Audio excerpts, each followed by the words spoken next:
All right, we're here. We're back. Peoria, Illinois, River City. What's good? I'm Marc Supreme. I'm Chris Kaergard. And welcome to State of Peoria, the post-election edition, brought to you by State Farm agent Aaron Kilgore, located at 3805 North Sterling Avenue, where he specializes in car insurance, home insurance, and life insurance, and of course, investments too. He's the best in the business, and you can make him work for you by calling 309-685-7111. This is our 7th installment of the collaboration between Strictly Hip Hop and PJ Star, and it's all about politics, and it's all about the P. And yes, we are past the city primary. We're into the general election and down to the last couple of weeks before voters get out and make their final decisions on April 6th. We have joining us tonight two candidates for the price of one tonight. Both candidates running for the 5th District City Council seat, incumbent Councilman Denis seeking re-election to a second term on the council, and challenger Ryan Hite. Thank you both for being with us tonight, guys. Good evening, Gavin. How are you guys doing? We thank you guys for being here. Real quick, interesting enough for you two, last night was election night for essentially everybody but you guys. How did last night go? What was that like? You guys got to sit back and chill out. What was last night for you guys unlike anybody else? Councilman, go ahead. Well, it was a good evening. Obviously, I was a little disappointed by the turnout, the voting turnout, but I think it was not as good as I anticipated. But people from Peoria have spoken, and now we got to move forward. And now we're starting our own race until April the 6th. Yeah, I would have thought. I mean, I know I've heard that our municipal turnout is notably low, but with 5 mayoral candidates and some other write-ins, I thought that the voter turnout would be a lot higher than it was. So that was surprising. And I had people texting me at the end of the day and, hey, wish you well. And this whole process is a constant education on, the primary versus the general, and, early voting. That'll be a different education process here coming up in the next few weeks. So it was nice to not have to worry about last night. And real quick, before we delve into you guys' respective platforms, I'm glad you guys brought that up because I mentioned it yesterday when I went live and talked to a couple of people. Just from you guys' perspective, what can we do? And you mentioned a little bit, Ryan, with regard to education, but what do you guys think needs to be done as far as getting the rest of the community involved? I think I looked at the numbers yesterday, and I think it was like 16,000 out of the registered 78,000 came out, or somewhere along those lines. 50,000 people stayed home. What needs to be done, and what can we do from a community perspective in you guys' view? Well, I believe it's all about communication. There's not a lot we can do, but we need to communicate better with our friends and neighbors. The fact I know I got a lot of phone calls and texts yesterday. People thought that I was on the ballot, and I had to tell people again that our race starts today and it goes until April 6th. So it's just a matter of really getting the information out. I think a lot of people just don't have all the information, and they don't know where to go vote a lot of times. So we need to do a better job at getting people involved and getting the information out so people can be heard and can participate. Well, let's get the information out. I'm going to stick with you, Councilman. For the people that are watching that may live in the 5th District and not sure about what's going on politically but want to get engaged at this moment, who is Denis, and what are you looking to bring to the 5th District in your second term if reelected? Well, thank you for the question. And again, thanks for having us tonight. A little bit about myself. I'm originally from Montreal, Canada. I was raised in a family of 4 boys, and we were a lower to middle class family. And I was lucky enough to get drafted in the 80s. I was a first round pick for the Calgary Flames. So I played professional hockey for about 7 years, and that's what got me to Peoria. And in 1985, I met my wife. My wife, Jeannie's from Metamora, and we got married in 87. So I've been married for about 33 years now. And we have 2 beautiful young ladies. One is 20 years old, going to college, University of Tennessee in Knoxville. And my youngest one's 16, and she's a sophomore Dunlap High School. And I've been a financial advisor for 25 years. And I spend my life in the same house where I'm at right now. I invested in Peoria. I invest in the 5th District. My kids go to school here. I go to work in the 5th District, and I'm totally in for the 5th District, and I'm the president of my homeowner association. So, and now, and I got 4 years behind me. I'm the incumbent. I've served for 4 years, and I'm looking forward to serving another term. Definitely. And Ryan, you are the challenger wanting to bring something new to the 5th District. Who is Ryan? So I grew up about 2 hours south of here, small town, Macon, Illinois. I always tell people it's kind of how Brimfield is to Peoria, is how Macon is to Decatur. So it's a smaller school, mostly rural, but a few subdivisions that catch the larger city. After college, I got a job with an insurance company, and that's what brought me to Peoria. They gave me 2 choices. I could go to Mount Vernon, Illinois, or Peoria. And I had driven past Mount Vernon, but I had attended my first concert outside of Decatur, Steve Miller Band, at the Civic Center here. And in my mind, Peoria was a lot of fun and had a lot of things going for it. So I chose Peoria, met my wife who grew up here, and she was a Richwoods grad, and got married. And I've moved on from an insurance company. I've been an insurance agent for the last 12 years. And we have 2 kids. We live in the 5th District. We lived in the 5th District, I think, for almost 13 years, a couple different homes. And we love it here. We love to raise our kids here. I think there's a lot of amenities that Peoria has to have a career, to raise a family. And being in the 5th District, why I want to run and what I feel like I can bring to the 5th is to be a unifier within our city, on the council, across our area. I've been involved in the insurance industry, our trade association, statewide trade association. I've been chairman of the board and president of that. That experience has given me the opportunity to speak with legislators, educate folks from outside the insurance industry. It's a state regulated industry. And so I've been able to talk to a lot of different people. I've brought people from different positions to the table, helped negotiate different policy suggestions and changes. And I feel like I can do that in the 5th. And I feel like one of the things that we need to do is bring our communication methods into a modern era. People are busy. We have families, we have activities, we have jobs, and we don't have a lot of time to, seek out to show up physically in places to learn about issues. And so we need to rethink how we communicate to people in the district.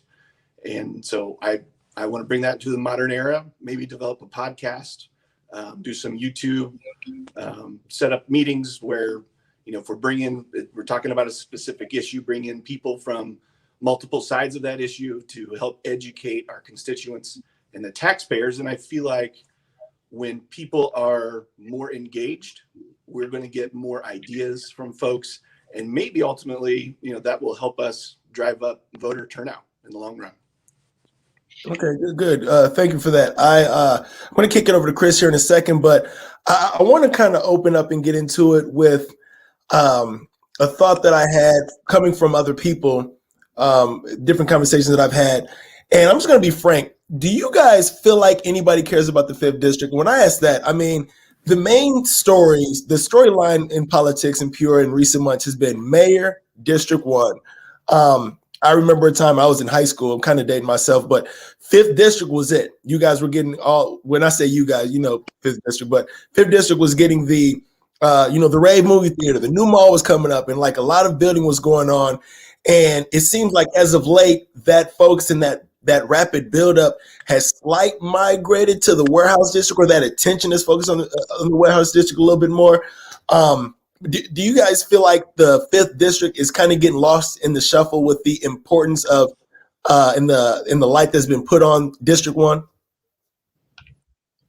Who do you want to go first, Mark? You can go ahead, Councilman. Well, it's a great question, Mark, but I've been in the job for 4 years now. I've been a very reliable and proven leader for my constituent.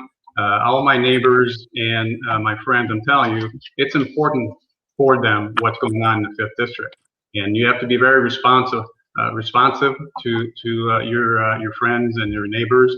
And the last 4 years, I've received thousands of phone calls, emails, and text messages with people reaching out to me with some problems, okay, or some concerns. So it is very important. I don't care what they are, but the concerns are very important individually to my friends and neighbors in the 5th District. And it's important that you get back to them. And I think I've proven that I'm a good, reliable leader, and that that was one of my main promise 4 years ago, is communication with my constituent. And I think I've done that very, very well through coffee with your councilman, returning 100% of phone calls, text messages, or emails. I mean, if you contact me with some type of concern, you got a return a contact from me. And I think that's very, very important to the people of the 5th District. And I was able to deliver that. It's a promise that I made, and the promise that I delivered over the last 4 years. But what do you feel like is the problem in the 5th District? When people think 5th District, I don't think in general people think crime. People don't necessarily think poverty. People don't necessarily think unemployment. So when you mention problems in the 5th District or issues that need to be tended to, what do you mean by that? Well, obviously, the number one concern for people in the 5th District is roads. That's number one concern. When people pay very high property taxes and very high fees, they want better roads. That's number one.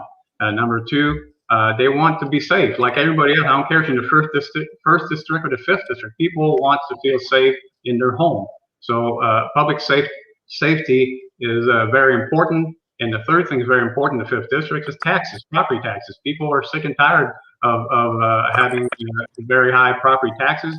We got big homes and big property tax bill in the 5th District and high fees, and people are sick and tired of it. When you say people, that we're not on the radar, I mean, people are leaving the city of Peoria as fast as they're leaving the state of Illinois, and so they want to be heard, and they work hard for their dollars, and they want to keep those dollars at home as possible.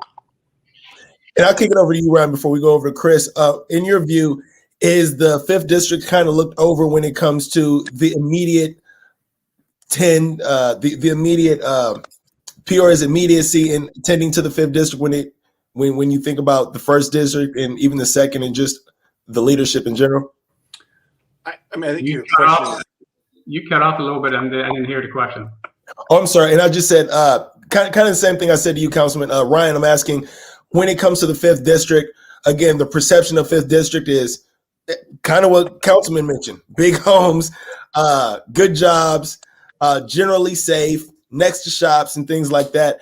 And it seems like there's nothing really on fire in the 5th District compared to when you think about Districts 1 or even 3 over in the East Bluff. When you think about certain things, do you think the city is slight looking over at District 5 when it comes to just tending to the district in general, because it's kind of viewed as being okay, they don't have any problems over there?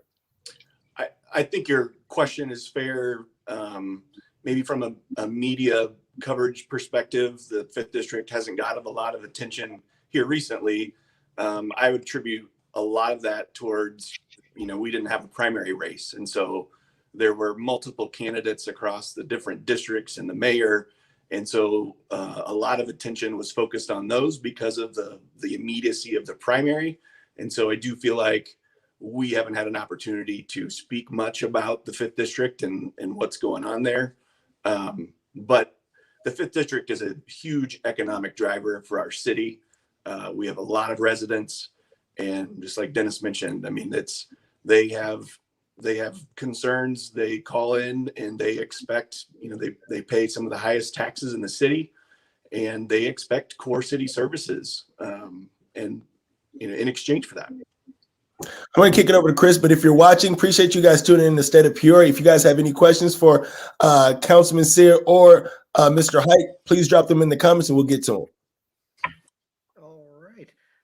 Let's get into it and talk about some of those other issues within the 5th District. And I want to ask this first to Councilman Sear and then get a response from you, Ryan, as well. Denis, I think that one of the issues that's been most controversial over the past year has been the budgetary votes that the city faced that included discussion of closing 2 fire stations, one in South Peoria and one in far North Peoria. You voted on that, and then 2 weeks later, you decided to change your vote. And at the time, you framed that decision to reverse yourself as a question of reducing services over increasing taxes on residents. And please feel free to expand a little bit on the reason behind that decision. But part of what I also want to know is this: it's a problem space that we seem to be in every year with the budget, with spending too much, with having to reduce some service or other in order to bring the budget into balance. So really, I want to know, what is the long-term solution that you have to this? Is our spending on fire and rescue adequately calibrated, or is it just out of whack? Well, Chris, it's a great question. Number one, let's talk about the budget. I mean, before COVID-19, we had a balanced budget for 2 years, and everybody was happy about the budget, and there was no cuts anywhere, and things were great. And all of a sudden, COVID-19 happened. We have a $54 million hole. We refinanced some of our debt and made some cuts at the CIP budget. And then finally we got it. No, we had a hole that we had to plug was like $34 million, and we got it done, making very hard decisions. So everybody knows that COVID-19 really threw a wrench. Every cities around this country is going through some very difficult times right now. Now, as far as the fire station 20, no, my vote was a very difficult vote. But if you go back to that night, I made the motion to close 2 engines. Well, what does that mean? Well, a couple of things happened by taking that vote. Number one, to help balance the budget for the city. Number two, really the vote was to not raise property taxes, which is one of the most important things for my constituent in the 5th District. I mean, I never want to apologize to my constituents for not raising property taxes. And third thing that happened is my station never closed, because during my motion, I was very clear that I will work with my colleagues around the horseshoe and the fire chief to make sure that Station 20 would not close. And guess what? Station 20 never closed for 1 second.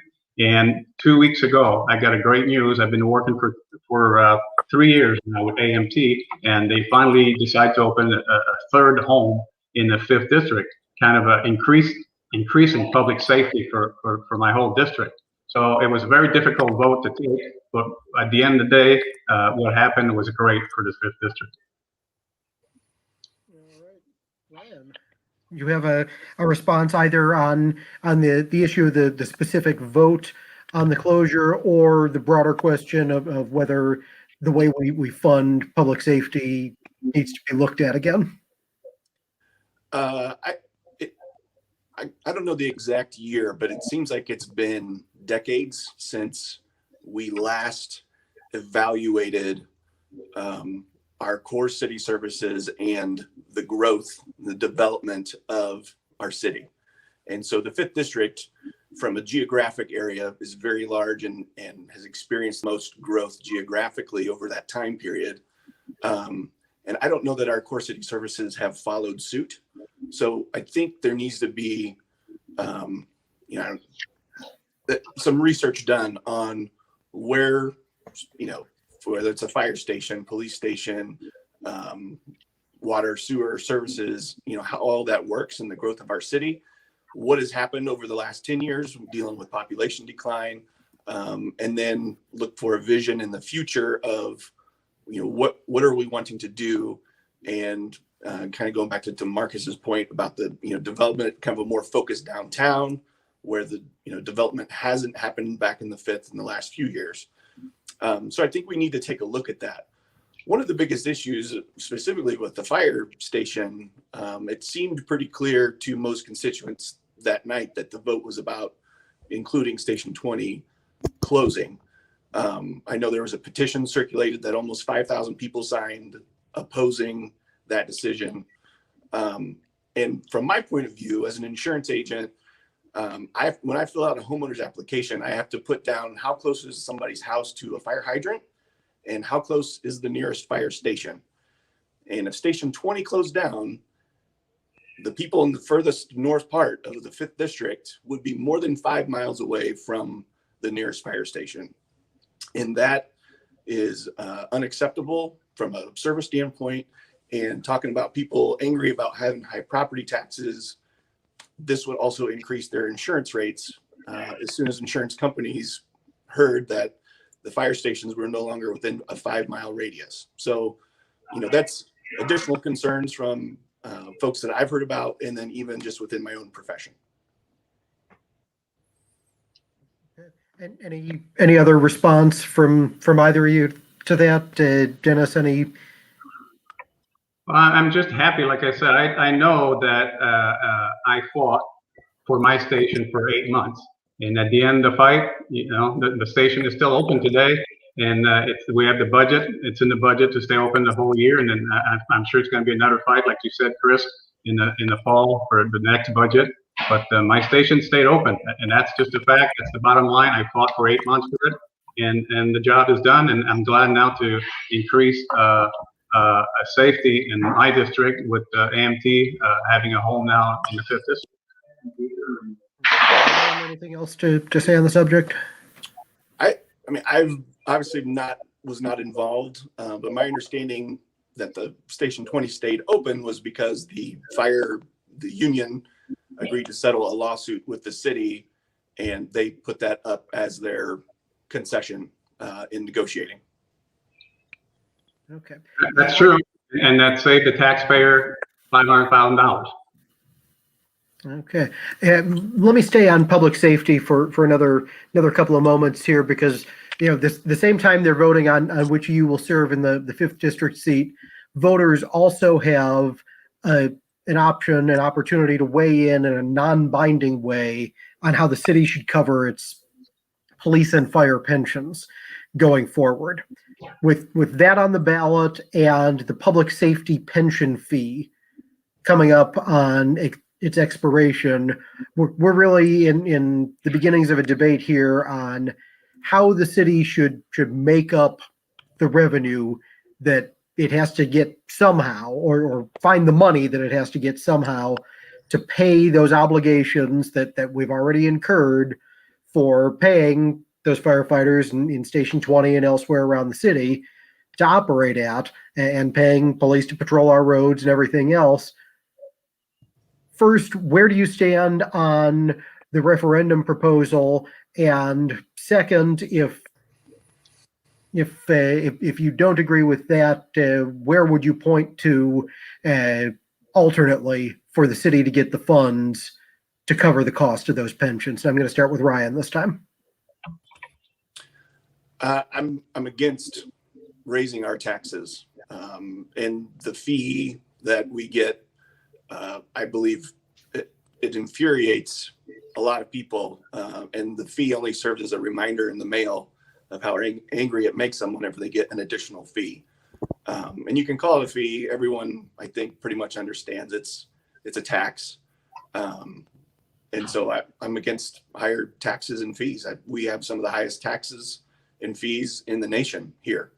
To solve our pension issues, ultimately, we're going to have to work with Springfield. That is the best solution. I think we need to continue to look at creative ways of what we can do here locally, but I believe those to be minimal when compared to the other, really a big solution of relief, or, to rework that problem that we can get from working with our legislators in Springfield. Right. But that takes lots of time to get through. And so I want to know how you're going to cover that cost next year. The state of Illinois is not going to wave a legislative wand in the next year and resolve that problem. It took years of uphill pushing to get the solution that we had 2 years ago out of the legislature to combine all the downstate police pension systems and all the downstate fire systems. So what couch cushion do you look under in the city budget next year to pay those costs if you oppose the referendum, which is perfectly valid to oppose it, but you still gotta pay the bill somehow. So where do we get the money? Right. Great question. I don't have a specific answer. I look forward to working with city staff, people in different departments to figure out where we can be more efficient with the money that is coming in. But we need our core city services. We have cut a lot over the last decade.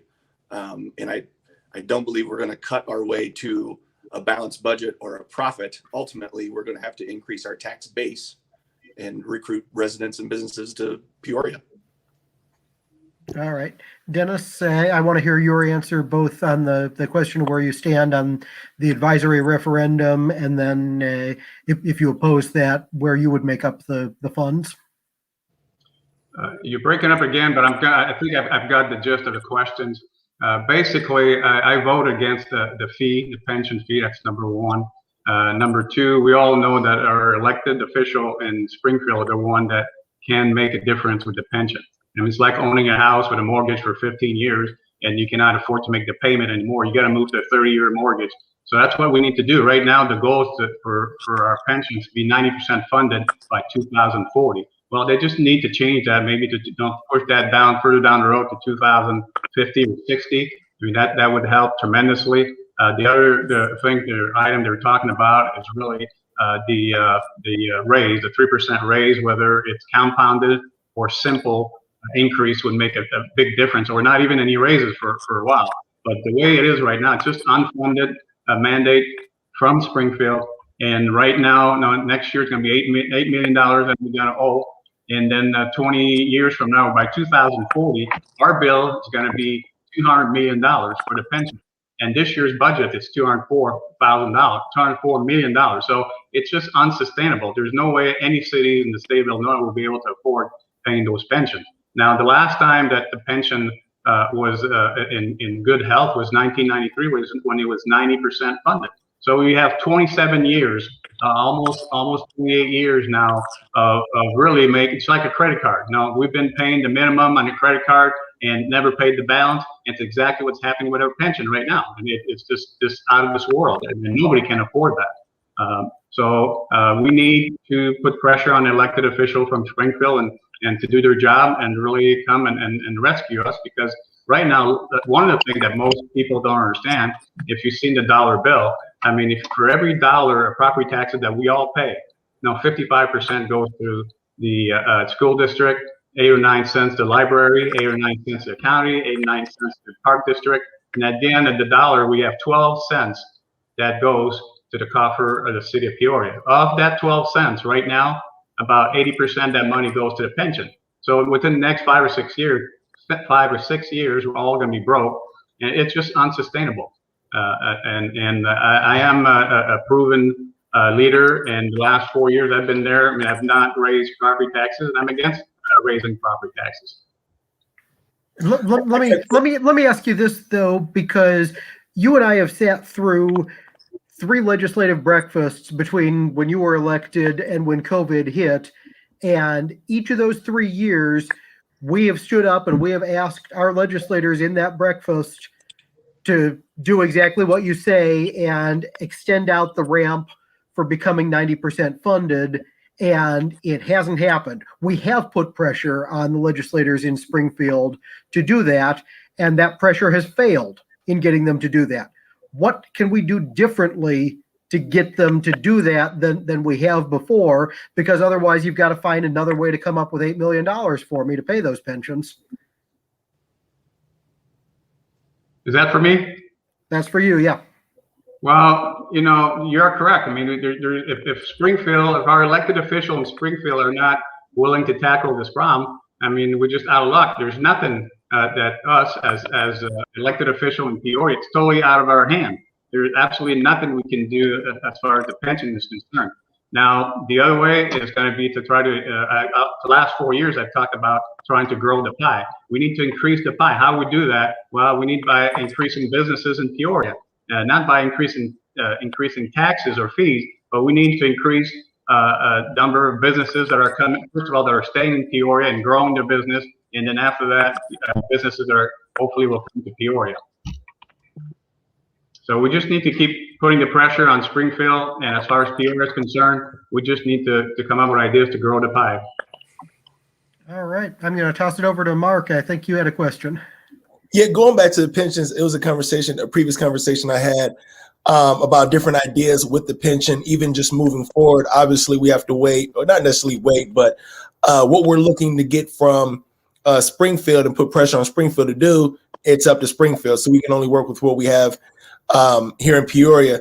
And an idea was brought up as far as readjusting pensions as a benefit to firefighters and police that live in the city of Peoria. Is there any thought as far as like readjusting who gets that benefit of a pension to kind of ease that pressure going forward? Either one really. Well, I can tell you in the pensions were started in the 50s, I think, and the reason pensions were started is because nobody wanted to be, or they were having a problem, hiring police and firefighters, and so they have to come up with a good package. Oh, Councilman. Uh-oh. He's out. I'll answer, I guess. Yeah, shoot. I haven't been a part of any of those conversations, so I haven't heard that idea specifically. But we need to be very careful whenever, we're talking about what's been promised to people. And if someone's not a part of the Social Security benefit because it's been replaced by a pension, those are obviously very complicated issues. Sorry, Dennis, you cut out there for a second. Yeah, you can finish, Councilman.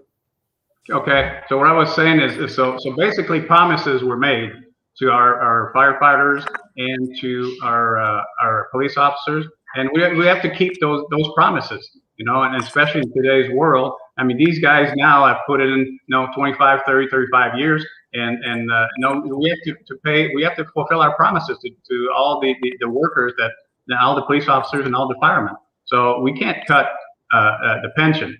What we need to do is really change the schedule, so we can go, instead of 2040, let's go to 2050, 2060. We need to pay more than the minimum to the pension, and we need some help from Springfield. People call me all the time, and from the corporate world, and they say, Dennis, why do you guys just abolish the pension and go to the 401k? Well, number one, it's not our decision. Okay, that would come from Springfield. Number two, this is my business. The 401k business is my business. I've been in financial advice for 25 years. I can tell you that most people with 401k, they have to save until they're 60 or 65. I mean, I don't want a police officer to have to chase bad guys when they're 65, and same thing with the firefighters. I mean, they deserve better than that, and we told them to give us a good 25, 30 years, and would give them a pension, and we have to live up to those promises. I mean, I feel pretty strong about that. And and thank you for the answer. And I'm not necessarily talking about the people that are already 15, 20, 25 years in deep. A conversation has been sparked within the last year or two about making it so that the people that earn money from the city live in the city. So it's really about people that are hired, 2021 and on, readjusting the pension to where it would be manageable for the city going forward for the new people that came in. Is that something that you would be open to having a discussion about, or do you think that's off the table?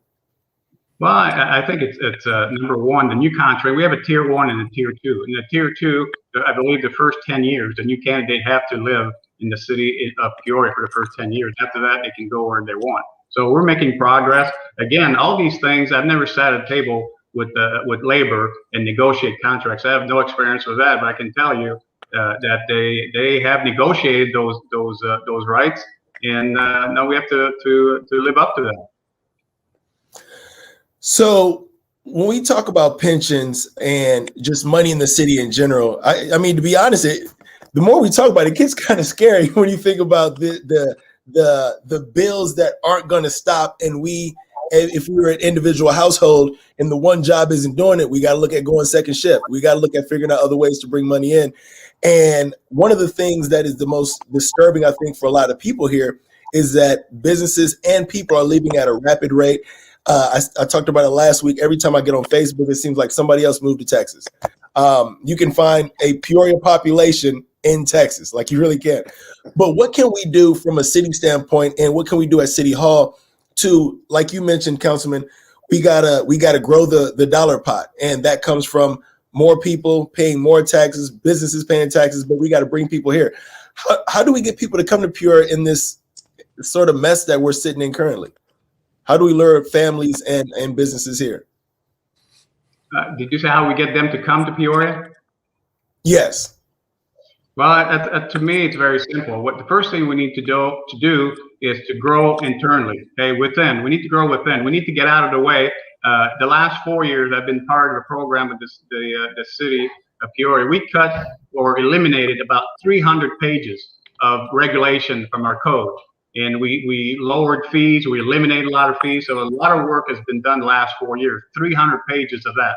And then we still have 300 pages too many. So what we need to do is get our house in order first. We need to grow within. We need to get out of the way, let businesses have a chance to grow, make some money. We need to work with our older neighborhood and have them reinvest in their houses so we can grow the tax base also. So there's a lot of things we can do in Peoria first to take care of our own home. And then when everybody's happy and we're in solid ground again, hopefully after COVID-19 is taken care of, maybe we can grow the pie and grow, have more businesses, new businesses open up in Peoria, people within the city of Peoria. And then when people see that outside Peoria, then, and hopefully outside the state, then they'll start coming in. So I think we need to get our house in order first, get out of the way from small businesses, let them make a living, and hopefully down the road after COVID-19 is behind us, and our economy in Peoria, we reopen the economy in Peoria and the state and the country, and maybe we can increase our revenues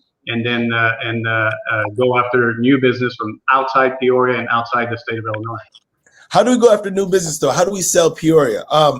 I can't remember which interview it was with Chris and I, but they said, Illinois is just in bad shape. Peoria is not the entire state of Illinois. We can't fix Illinois, blah, blah. But the thing is, we see cities like DeKalb getting an $800 million data center from Facebook. We see suburbs of Chicago, or even south of Chicago, like south of, Joliet area where Amazon is setting up shop. I think they brought 4 to 5 manufacturing centers or some shipping areas, something along those lines. So people are still coming to Illinois. So how do we get people to come to Peoria so we can get in on that action? Even I think Rockford even got I can't recall what they got, but Rockford got something recently. Okay, what can we do in Peoria to get in on that action? Yeah, I'll take a stab at that. So a couple things. One, talk to our existing businesses that we have here and residents and figure out, why are you here? What's good about this location? And what do you need more from our city? Do you need better resources, infrastructure, what that is? So we need to talk to the people who are here first. Those people will talk to other people. Businesses will talk to others in their industry and say, hey, there's a great culture, climate, atmosphere in Peoria.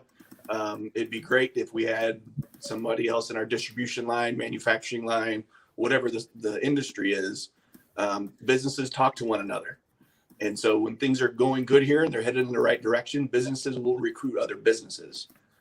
I've had some really positive conversations. It's really encouraging across like the Visitors Bureau, the EDC, the DDC, all of the acronyms that we have here in Peoria, of people coming together to create what is Peoria, how do we market ourselves as a city, and to get all of those people rowing in the same direction, right? Because one of them is focused on tourism and visitors. One of them is focused on recruiting business here. Somebody else is focused on redeveloping what's already here. And so get those people talking. And then as far as residents, I've talked to several people who have moved back here from the Chicago area, a couple from the West Coast. One of the positive changes that we've seen since COVID is that people are able to work from home. And so instead of, a house that costs $1 million outside of San Francisco, that's 500 square foot, that goes a really long way in Peoria. And people have found it's a better place to raise their family, better quality of life, despite the taxes and the hurdles that we have from our state. And so we need to do a better job of getting that message out and recruiting people to Peoria.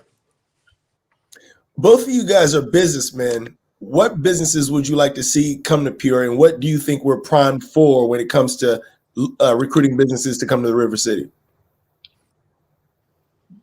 I'll take a stab at that one. I would say number one, as I said earlier, we need to take care of people that are in Peoria first. They are our largest employers. We got Caterpillar. Caterpillar has 12 to 13,000 employees right here.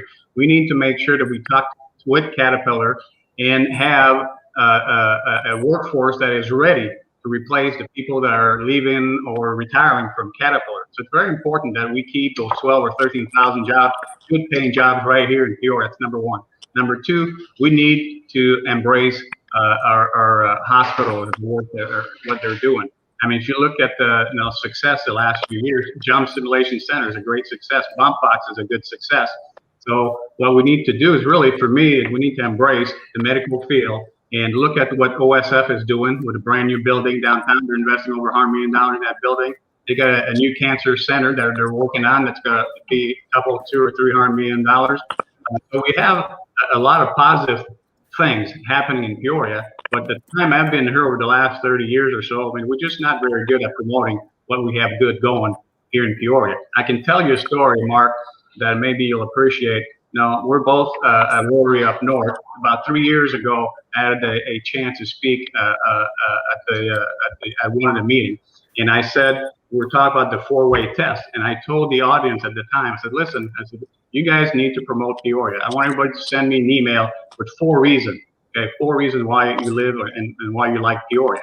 And I did the same thing with the Rotary downtown, and guess what? I got over 80 emails from people and gave me about 20 different reasons why people love Peoria and why they live in Peoria. I can tell you the top 5 right here. Basically, our strength in Peoria is the people of Peoria. People love the Peoria, the fact that we have a smaller town and people are very friendly. Number 2 is we have a lot of cultural activities. But the arts is very big here in Peoria. Arts, music, and theater is really big. Number 3 was easy commute. I mean, everything is close in Peoria compared to going to Chicago or St. Louis or a big city like Indy. And the 5th one was the amenities we have here that they have in large cities, like the Civic Center, and I said the theater and the Ag Lab, and I mean we got the Peoria Zoo and the Riverfront Museum. I mean we got a lot of great things right here in Peoria. We just need to promote ourselves better. Last Thursday, I was at a meeting at Rotary where the guest speaker was Joshua Gunn. Joshua is the new president of the Chamber of Commerce. I'm telling you, if you want to get excited about Peoria, there's a guy that it's not he's a new resident of Peoria and coming from Carolina. And that guy was so excited about the possibilities in Peoria. And we need more people like that. You got to listen to his presentation, and he did an outstanding job. I'll add to that. First of all, 100% echo what Denis said about Joshua Gunn. Very impressive young man, and it's exciting to get somebody to move to Peoria, which is similar to what a lot of us have done. And sometimes it takes an outsider to take a fresh look of what's going great here. But 2 things under the radar that are exciting for me. One, if you haven't looked up Peoria Biomade, it's the beginning of a coalition to recruit and develop like a bioengineering manufacturing facility here in Peoria. And so taking advantage of the great medical resources that we have, obviously our hospitals, we've got the Ag Lab, we've got schools of medicine, Bradley University with a couple of great different programs there, working together to bring for-profit business to the area that can reflect off of one another and supply workers. Hopefully we can keep people as they graduate, whether it's high school, from ICC, from Bradley, or wherever, we can keep talent here. And so creating more jobs. And the second thing, which is in the 5th district, is a sports entertainment industry. Louisville Slugger Complex that we have in the 5th district brings people from all over the Midwest. I mentioned I grew up south of Decatur. This is about 2 hours away. One of the guys that I was a friend, we grew up together, lives in Springfield now. He's a softball coach.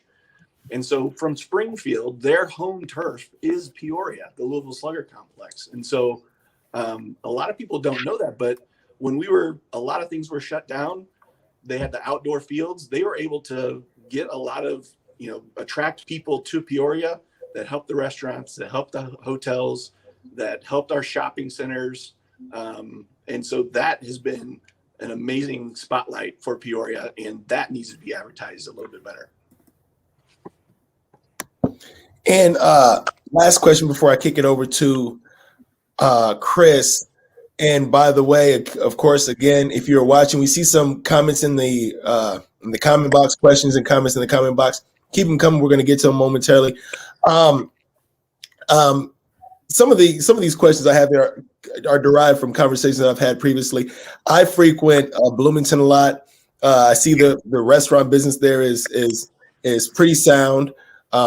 You still can't eat nowhere after 9 o'clock, but I guess that's just an Illinois thing.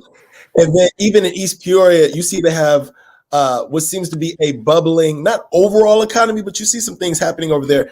Is there any thought to maybe having conversations with them or councilmen? Maybe you've had some conversations with city leaders over in East Peoria as far as what they're doing and what we can actually put into place here in Peoria? Well, East Peoria's done better lately, but I mean, we're talking about restaurants, right? So to me, when I talk to developers, no, we need to promote the whole region. I mean, it's a lot easier to promote a region with around 50,000 people than a city with 110 or 100, whatever the number is going to be after the latest census. But no, I think East Peoria is doing okay for itself. But again, no, you have to look at what we have accomplished right here in Peoria. I mean, some of the example, bump boxes business, one of the most successful business, really growing really fast in Peoria, and they're located in the 5th district. I mean, we've got a lot of positive stories about Peoria and the 5th district, and we need to concentrate on those and really be a good promoter in what we have right here instead of promoting. No, I'm happy for East Peoria, but we need to promote all the great things that are happening right now in the city of Peoria. Okay, Chris. Okay, Ryan, I don't know if you want to touch on any of that too before we roll on. Go ahead. All right. In that case, I've got 2 questions that I want to ask to both of you, and then we'll jump on over to questions that folks put in on Facebook. I guess to me, one of the issues that 5th district residents probably wonder about a lot is their life, their experience in the city is probably a little different than the experience for a resident in parts of the 1st, 2nd, or 3rd district that have different problems that they face, different experiences, different use of city resources to address some of those things. And there's probably some 5th district residents who feel that their tax dollars are being used to help address some of those problems elsewhere in the city, whether it's infrastructure being done in the 1st district to address the combined sewer overflow problem, whether it's rebuilding sidewalks in the 1st district that haven't been repaired in 50 plus years, whether it's police patrols that are more in District 1, 2, and 3 than there are in 4 and 5. What do you say to those residents, first of all, about how that money is allocated around the city? And second, what do you say to those residents about what they can do to try to improve conditions elsewhere in the city to make the city as a whole better, rather than being an island to themselves in the 5th district? Well, that's a great question. You are correct. We are not an island. I mean, the fifth district is the largest district in the city. We are the engine really behind the city as far as economics and revenues and all that. And we are the most diverse district in the city. All you have to do is look at Dunlap School District example. Okay. And the last report I saw, and that was just like 3 years ago, was state of the Dunlap School District. We had right now, or at the time 3 years ago, we had 52 different languages spoken in the houses in the fifth district, and people from 72 different countries. So you just have to look at the diversity that we have with Dunlap School District to know that we are very, very diverse in the fifth district. People are well educated. They're pretty tolerant, and they know. Most people know that we're part of a team. Okay, and the fifth district is as strong as the weakest link in the city. So we need to make all district strong, and that way the city of Peoria would be stronger. And it's a fight for the guy who's in the chair, like I am right now, to fight for dollars for the fifth district all the time. And that's very important because, as I said earlier when we started, roads are one of the top priorities for the fifth district. And look at what I've done the last 4 years. I mean, the worst intersection we had in the fifth district was an intersection of Willow Nose and Allen Road. And because of the alliances I built with the county and the township, I was able to rebuild that intersection 3 years before it was supposed to be rebuilt. And again, because I worked with, like I said, the county and the township, and we were able to do that. So I think people in the fifth district, nobody's happy about high taxes, but I think they understand that for the whole city, for the fifth district to be strong, the whole city needs to be strong too. Ryan? To add to that, the fifth district has a lot of homeowner associations. And so to get to kind of the second part of your question is what can people in the district do to help out? A lot of that stems from the homeowner associations and the neighborhoods that are throughout the fifth. Because it is so large geographically, Lyndhurst subdivision looks a lot different from Trails Edge. So depending on when that subdivision was developed, roads, sidewalks, I know off of Detweiler, that community would love to have either a recreation lane or sidewalks put in there as people go up and down Detweiler to get to the park, sledding in the winter, doing different things in the summer. So it's definitely different. The needs and priorities of the fifth district are going to be different from other districts in the city, but we're all on the same team. We all contribute. And when someone moves, if they move from the third to the fifth district, they know that, the neighborhoods are going to be a little bit different, but everyone contributes. So, I think that's pretty well understood that everyone's tax dollars go into the city services. But as long as people are getting their core city services, then, I think ultimately that's just what they want. All right. I'm going to jump over after just that one question because we're running a little low on time to one of the early questions that popped in on Facebook that Christian asked as to what you can do to increase public safety for the fifth district, as well as fixing the roads out there. And I'm going to ask both of you to be specific in answering this as to what your top road priority is to try to get a road or an intersection addressed. Denis, start with you and then go to Ryan. Well, I think it's very important. If I understand the question, it's breaking up again a little bit here. You say the top road? Is that what you asked? Yeah. I think right now for me, they're all important, but Pioneer Parkway is the one that is the worst in the right now.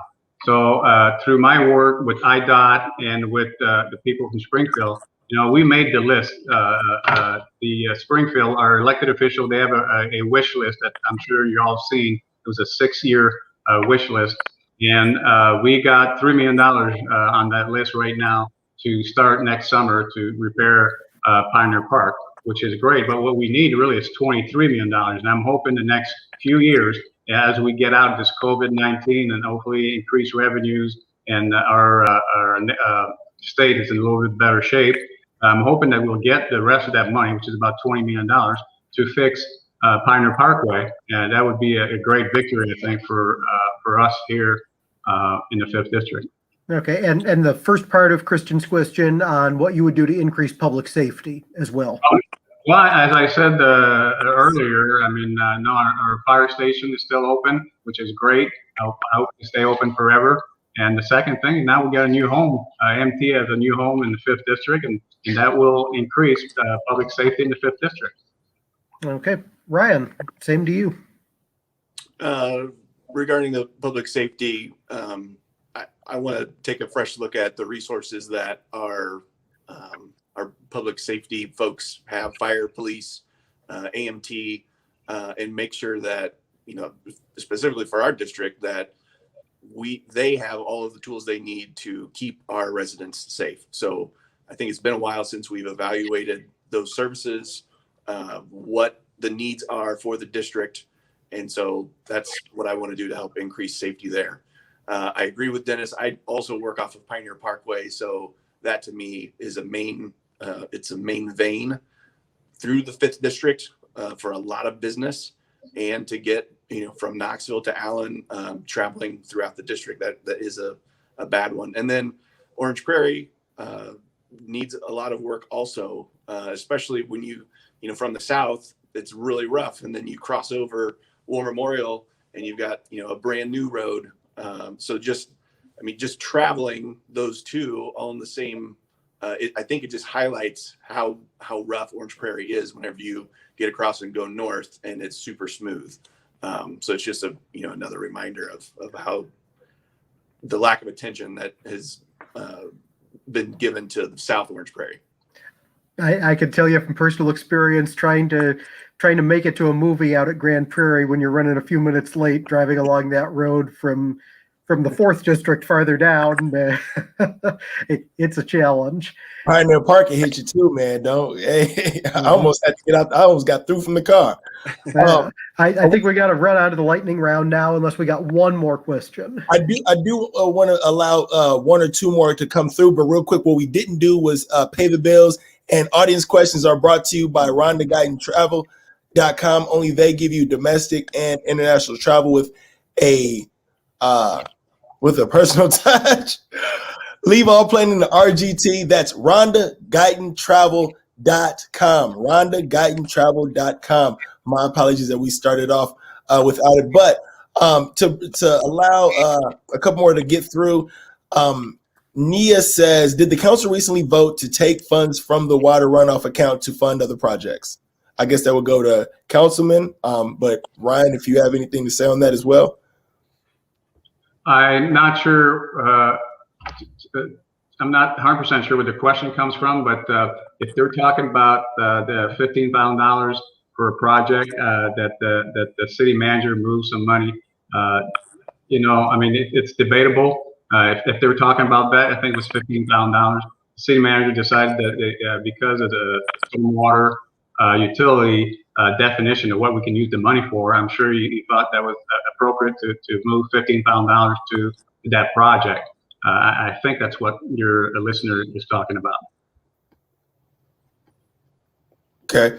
And last question before we get to the lightning round for both of you guys, and you just brought them up, Councilman, and I've been asking everybody this. We interviewed Pat Urick last month, and he says that he'd like to stay on. Pat Urick is the sole employee of the city council. Obviously, you guys don't hand select them, but going forward, we're getting a new administration regardless. Would you guys like to see Pat Urick stay on or no? Well, since I'm already on the job and I'm privy to meetings that, some meetings that we cannot talk about. I mean, the evaluation for Patrick Urick last year was very good.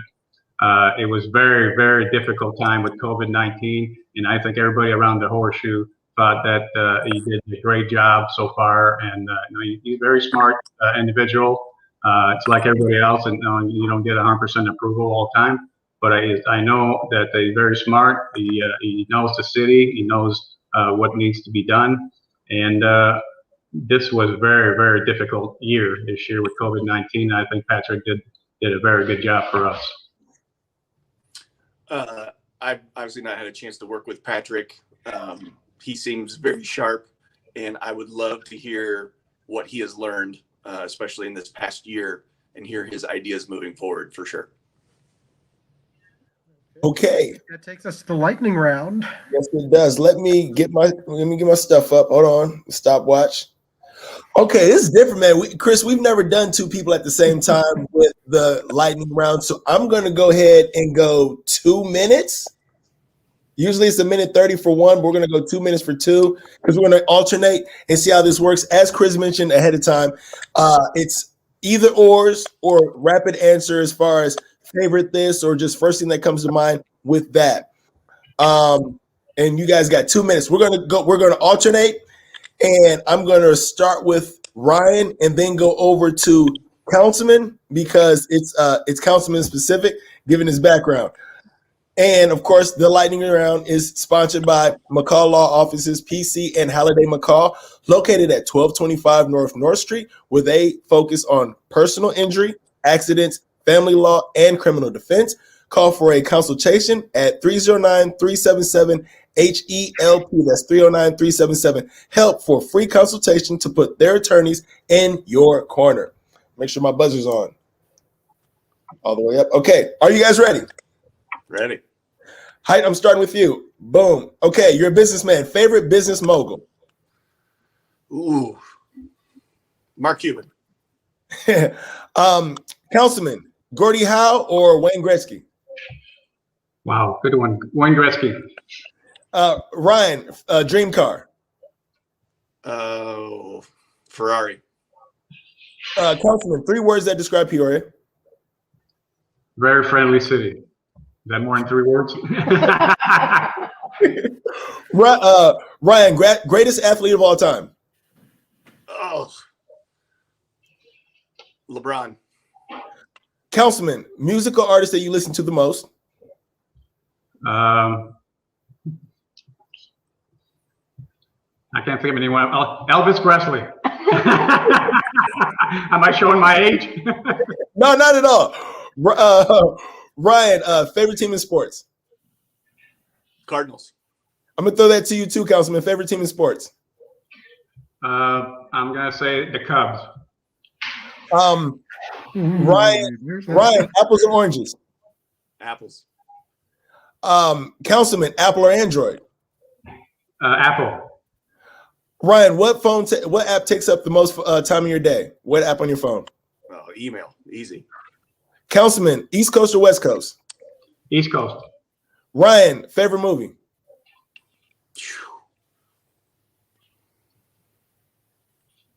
Drawing a blank. You said Child's Play?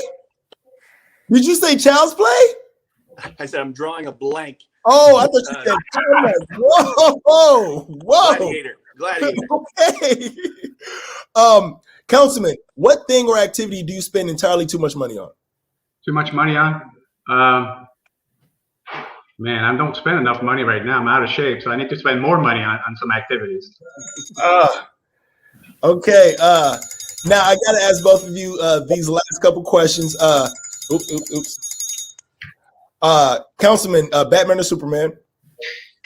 Superman. Ryan, favorite beer?